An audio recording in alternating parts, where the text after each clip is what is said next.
Hi guys, నా పేరు ఆదిత్య. నేను ఒక ఫార్మసీ స్టూడెంట్ అనమాట. సో ఈరోజు వీడియోలో మనం బీ ఫార్మసీ ఫార్మ్ డి యొక్క డిఫరెన్సెస్ అయితే చూద్దాం.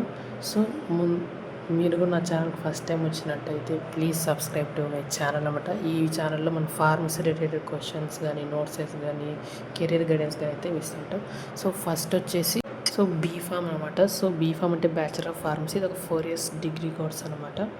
ఎలిజిబిలిటీ చూసుకున్నట్టయితే బైపీసీ ఎంపీసీ అనమాట. So major subject pharmaceutical chemistry, pharmaceutics, industrial pharmacy, pharmaceutical engineering, pharmaceutical analysis.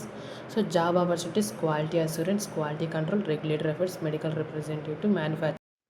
So next వచ్చేసి ఫార్మ్ డి. డ్యూరేషన్ వచ్చేసి 6 years, 5 years study, 1 year internship అయితే ఉంటుంది. ఎలిజిబిలిటీ ఎంపీసీ బైపీసీ అనమాట. సో మేజర్ సబ్జెక్ట్స్ వచ్చేసి pharmacotherapeutics, clinical pharmacy, pharmacy practice, clinical research.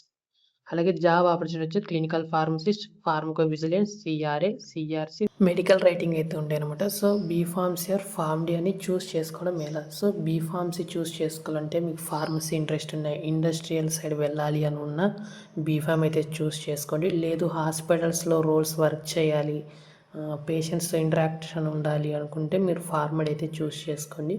So ఫార్మసీకి సంబంధించి ఏమైనా doubts ఉంటే comment చేయండి, డెఫినెట్గా రిప్లై ఇస్తాను.